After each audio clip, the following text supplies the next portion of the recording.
오늘의 말씀은 로마서 6장의 말씀입니다. 로마서 6장입니다.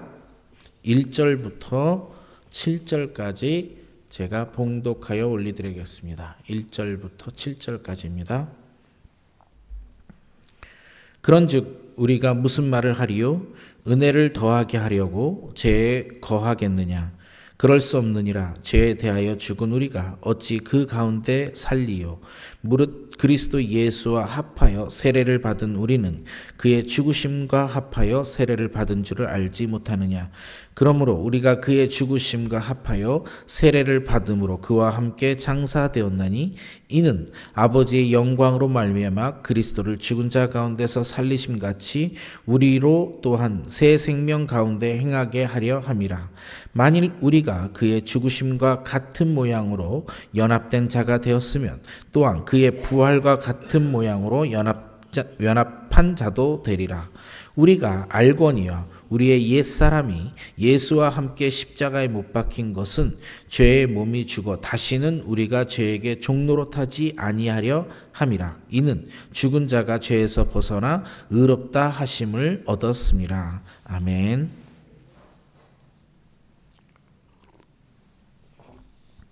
오늘의 로마서 말씀은 두 가지 이야기로 되어 있습니다.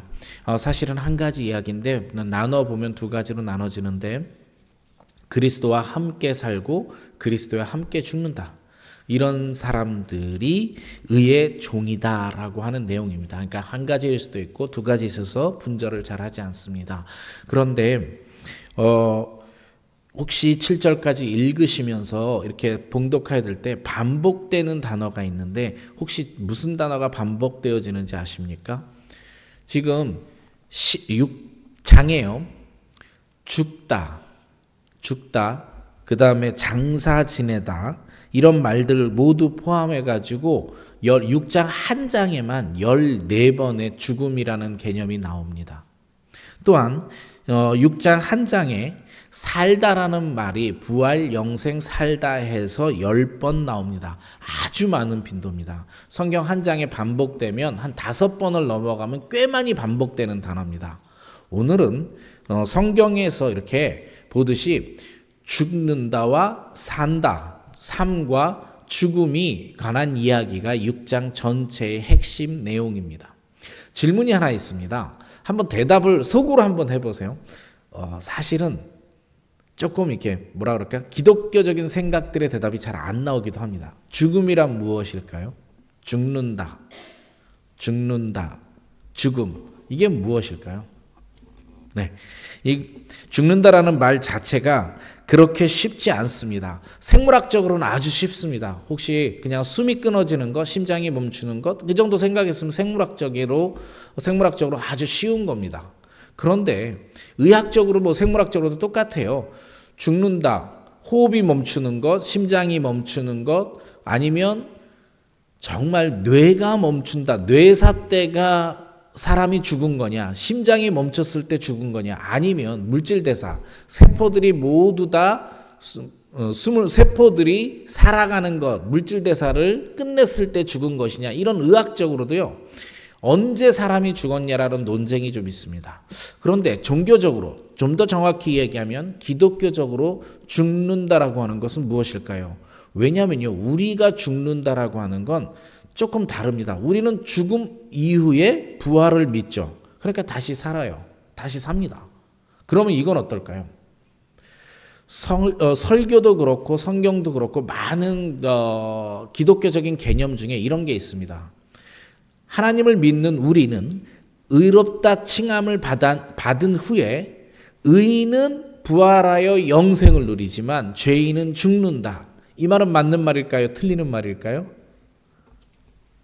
이 말도 사실은 맞지는 않습니다. 틀렸다고 말하기에는 많이 설교도 하고 그렇게 생각하니까 꼭 죽었다라는 개념이 뭐냐에 따라서 다른데 이 말도 맞지는 않습니다. 왜냐면요, 악인도 심판의 날에 부활하여 지옥에서 영생합니다.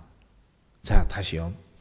악인도 심판의 날에 부활하여 지옥에서 영생합니다. 그러니까 이제 하고 싶은 말은 이겁니다. 우리가 하나님을 믿어서 의롭다 칭함을 받아서 천국을 가도 영생하죠. 악인은요, 이분들도 심판의 날을 받기 위해서 부활하여 지옥에 갑니다. 그러면 죽나요, 안 죽나요? 죽는 사람은 아무도 없습니다. 죽는 사람은 없습니다. 다시요. 의인이라 칭함 받은 자도 살고요. 악인이라고 악인의 삶을 살아도 죽습니다. 차이점이 뭘까요? 그러면 죽는다의 차이점은? 사실은요, 죽는다라는 건 기독교 개념에서의 죽는다라고 하는 건 하나님으로부터 떨어져 나가는 것을 죽는다라고 표현하는 게 맞습니다. 하나님으로부터 떨어져 나가면 죽은 거예요. 그게 지옥인 겁니다. 오늘 말씀을 보면서 사도 바울 선생님께서 왜 자꾸 죽는다와 산다라고 반복하는지 한번 성경을 천천히 보겠습니다. 5절입니다. 만일 우리가 그의 죽으심과 같은 모양으로 연합된 자가 되었으면 또한 그의 부활과 같은 모양으로 연합한 자도 되리라. 다시 볼게요. 만일 우리가 그의 죽으심과 같은 모양으로 연합, 그의 죽으심과 같은 모양으로 연합, 그의 부활과 같은 모양으로 연합. 그러니까 어떤 대조를 이룹니까? 우리가 그의 죽으심과 같은 모양. 저 혹시 여기 예수님과 같이 죽었다 이런 표현이 예수님과 동시에 죽는다는 표현인가요? 아니면 예수님도 죽었으니까 우리도 죽어야 된다는 표현인가요? 이 예수님과 같은 모양으로 죽었다라는 표현은요, 예수님과 같이 예수님이 하나님의 명령, 하나님의 뜻에 따라서 인류 구원을 위해서 자신의 욕망, 살고자 하는 자신의 욕망을 내려놓고 하나님이 원하시를 가는 길로 자신을 죽인 것을 이야기하는 겁니다. 우리도 우리의 욕망을 죽이고 이 땅에서 하나님을 섬기면서 살아갈 때 우리는 그것을 죽인 거고 예수님과 같은 모양으로 죽인 겁니다. 그러니까 우리의 욕망을 죽이라는 뜻에 가깝습니다. 그러면 예수님과 연합한다는 얘기입니다. 그래서 5절의 후반부에서는 다시 그의 부활과 같은 모양으로 연합된 자가 되리라. 그러면 우리는 그의 부활과 같은 모양으로 부활하겠다라는 뜻입니다. 그러니까 지금 죽고 산다라는 표현을 쓰지만 죽고 사는 삶의 그 관계를 호흡이 끊어지는 개념으로 이야기하지 않습니다. 하나님의 뜻에 따라서 내 욕망을 버리느냐, 내 욕망대로, 내 소견대로 살아가느냐, 이것을 이야기하고 있는 겁니다. 그렇게 되면 유익함이 있는데 6절과 7절에서 그 유익함을 설명합니다. 우리가 알거니와 우리의 옛사람이 예수와 함께 십자가에 못 박힌 것은 죄의 몸이 죽어 다시는 우리가 죄에게 종노릇하지 아니하려 함이니 이는 죽은 자가 죄에서 벗어나 의롭다 하심을 얻었음이라. 우리가 죽는데 예수와 같은 모양으로 죽었을 때 얻는 얻음이, 유익함이 뭐냐면 다시는 죄의 종노릇하지 않는다라는 겁니다. 얼마나 멋집니까? 다시는 죄의 종노릇하지 않네요. 그래서 죽은 자가 의롭다 칭함을 받는 겁니다. 8절입니다. 만일 우리가 그리스도와 함께 죽었으면 또한 그와 함께 살 줄 믿노라. 그러니까 그리스도와 함께 죽었으면 그와 함께 산다. 어쩌면 5절의 또 다른 반복입니다. 자, 여기서 다시 죽음을 볼게요. 호흡이 멈추는 순간을 얘기하는 게 아닙니다. 그러니까 우리가 성경을 보거나 죽는다, 산다의 개념 속에서 숨을 멈추는 것을 고민하는 것이 아니라 내 안에 살아있는 욕망을 예수 그리스도처럼 죽여나갈 수 있느냐, 이것이 죽느냐 사느냐의 관건입니다. 이렇게 나를 죽였을 때 예수 그리스도와 함께 연합된 모양으로 다시 살 수 있다라고 얘기하는 겁니다.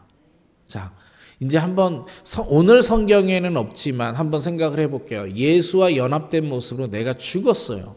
그럼 내가 죽으면 내 안에 성령님이 운행하시겠죠. 그러면 나의 삶은 어때야 될까요? 나의 삶은 최소한 과거보단 변해야 돼요. 여전히 죄된 육신의 몸을 갖고 있기 때문에 죄성이 강하려고 하지만 그 죄성을 죽여나가는 과정 속에서 우리는 삶의 변화가 있어야 됩니다. 9절입니다. 이는 그리스도께서 죽은 자 가운데서 살아나셨음에 다시 죽지 아니하시고 사망이 다시 그를 주장하지 못할 줄을 알미라. 그가 죽으심은 죄에 대해 단번에 죽으시며 그가 살아계시면 하나님에 대하여 살아계심이니 이와 같이 너희도 너희 자신의 죄를 대하여는 죽은 자요 그리스도 예수 안에서는 하나님께 대하여서는 살아있는 자로 여길지어다. 이것이 다시 한번 반복되는 말을 다시 하는 겁니다. 계속 반복돼요. 또 다른 의미의 뜻을 갖고 있지 않는 게 죽어야 된다. 너가 본성을 죽여야 된다. 예수와 함께 같은 모양으로 죽여야 된다. 그러면 단번에 부활할 것이다. 라고 이야기하는 것입니다. 우리가 우리의 본성을 죽이는 것에 그것을 죄에 대해서 죽었다 이렇게 얘기하는 겁니다. 그리고 죄에 대해서 죽었기 때문에 다시는 죄의 종노릇하지 않는다 이렇게 되는 거죠. 이 말을 지금까지 11절까지 한 말씀을 12절과 13절이 증명을 합니다. 그러므로 죄가 너희 죽은 몸을 지배하지 못하게 하여 몸의 사욕에 순종하지 말고 또한 너희 지체를 불의한 무기로 죄에게 내주지 말고 오직 너희 자신을 죽은 자 가운데서 다시 살아난 자 같이 하나님께 드리며 너희 지체를 의의 무기로 하나님께 드리라. 다시요. 너의 지체를 의의 무기로 하나님께 드리라는 겁니다. 너의 지체를 내 몸이요 의의 무기로 악과 싸워서 이길 수 있는 것 그 무기로 하나님께 드리라. 무슨 말일까요? 삶이 변해야 돼요. 본성대로 내가 하고 싶은 말 다 하고 사실은 내가 먹고 싶은 대로 다 먹고 남 평가하고 내 눈에 보이는 대로 다 말하고 이런 것들로부터도 승리해야 됩니다. 그런데 그 모든 뱃속 내 깊은 곳에서 있는 것은 내 욕망에 따라서 살아가는 그것입니다. 그러니까 여기서 내가 의의 무기가 된다라는 표현은요.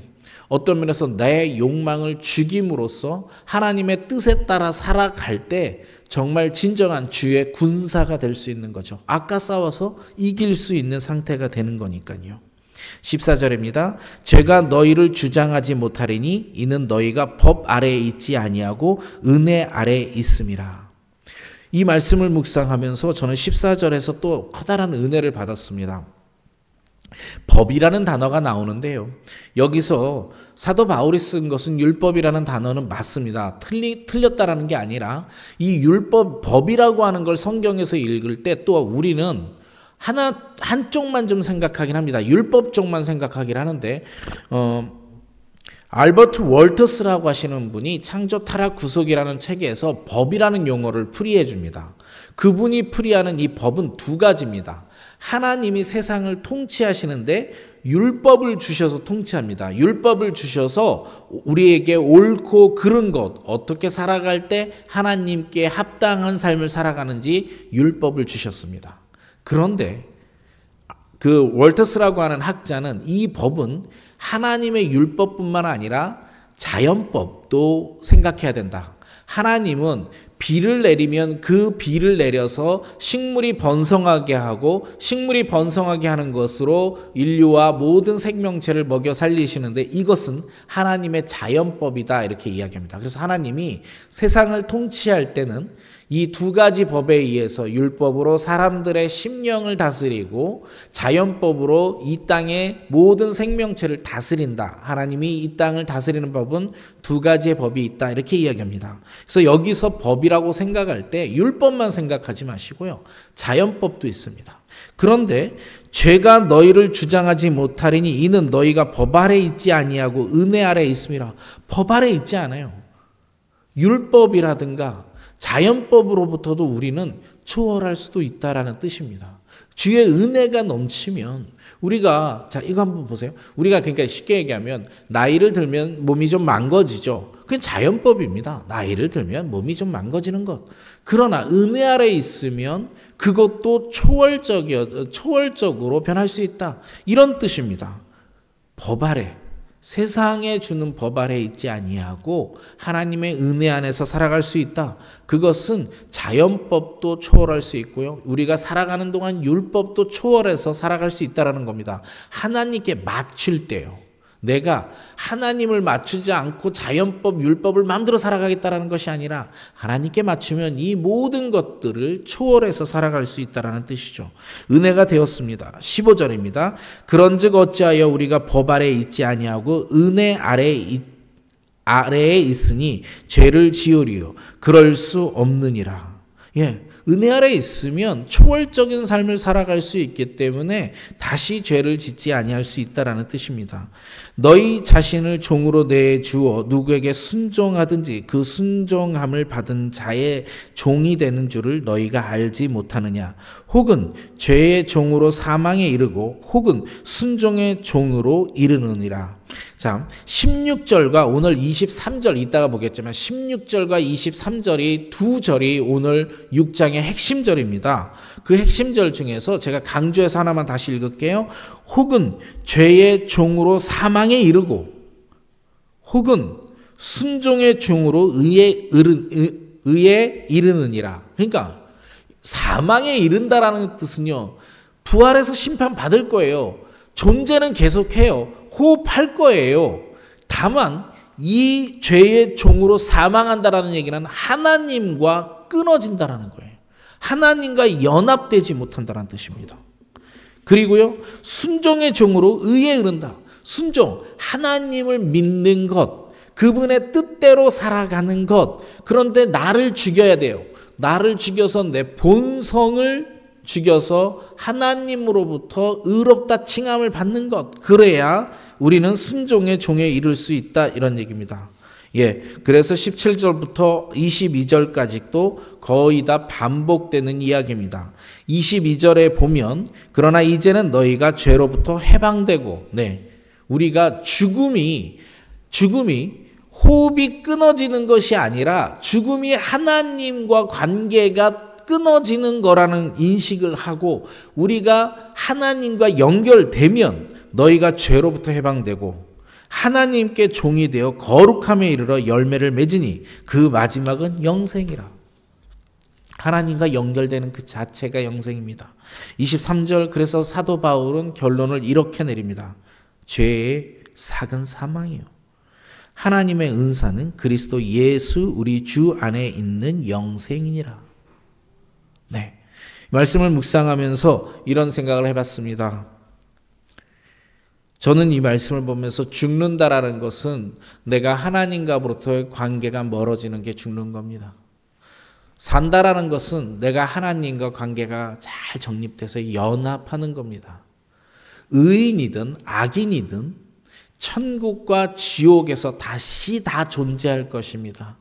영생할 거예요. 죄인도 영생합니다. 죄인도 영원히 살아요. 차이점이 뭐냐? 하나님과 함께 질서 있는 삶을 살아가는 것이 천국이고 하나님과 없이 관계없이 각자의 소견들대로 살아가는 사람들의 집합이 지옥인 겁니다.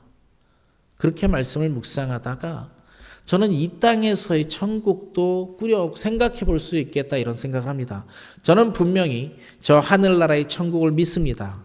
이 땅에 천국이 있다라고 생각하는 것이 아니라 하늘나라의 천국이 있습니다. 그러나 우리가 이 땅에서 하나님과 관계를 잘 맺고 내가 나를 죽이고 그 나의 본성대로 살아가는 것이 아니라 하나님의 본성대로 살아간다면 이 땅에서도 천국과 같은 삶을 살아간다고 생각을 합니다. 먼저 여러분은 하나를 승리하셨습니다. 이 땅에서 더 잠자고 싶고 더 편안함이 있을 수 있지만 이불을 걷어차고 나와서 이 새벽에 하나님을 만나는 여러분은 먼저 승리하셨습니다. 먼저 이 큰 승리죠. 작은 승리가 아니라 이렇게 하나씩 내 본성을 이겨나가면서 하루하루를 하나님께 살아간다면 오늘도 천국을 맛볼 수 있을 거라고 생각합니다. 오늘 하루도 내 본성대로 내가 하고 싶은 말이 많지만 참는 것, 주를 위해 참는 것, 그 일을 행해내서 나를 죽이면 여러분 하나님과 연합하실 것이고 또 그것을 천국을 맛볼 것입니다. 오늘 이 땅에서도 오늘 우리 이곳에서도 천국을 맛보는 하루가 되고 또 이 하루가 내일 하루로 또 계속해서 연장되는 축복을 누리시기를 소망합니다. 함께 기도하시겠습니다.